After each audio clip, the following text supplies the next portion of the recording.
Dreamscape presents The Man with the Black Valise by John Goddard. Narrated by Jim Seybert.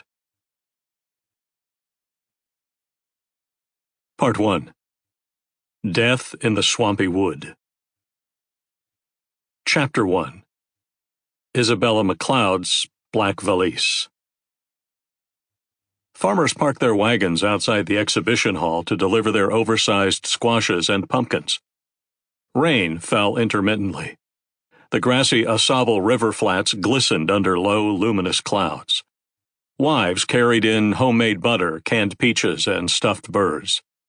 The next day was opening day of the North Middlesex Agricultural Fair, a harvest celebration that marked one of the year's highlights for the village of Ailsa Craig, a rich farming and cattle center outside London, Ontario. Only Christmas created more excitement. For the animal competitions, ranchers were preparing their best bulls and heifers.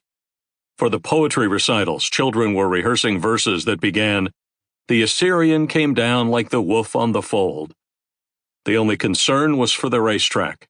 Rainwater was pooling at the lower turn, creating an expanse of mud that threatened to postpone the horse races, one of the fair's top attractions. Amedee Chattel arrived at the fair by chance. He hadn't known about it. He had been heading to northern Michigan to look for logging work, but on hearing that prospects were poor, had turned around at Sarnia at the Ontario-U.S. border.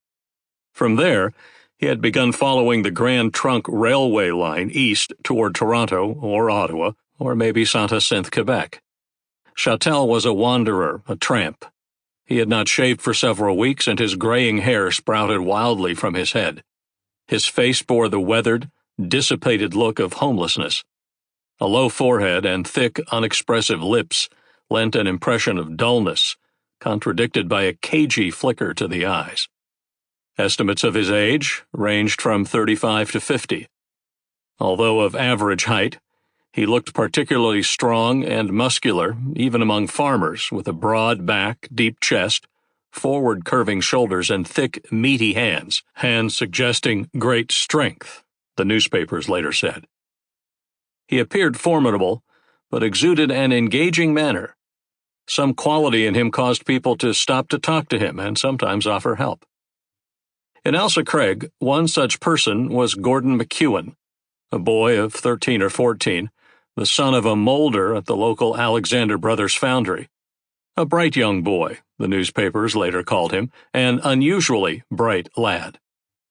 "On October 2nd, I met a man near the fairground," McEwen would confidently. Sample complete. Ready to continue?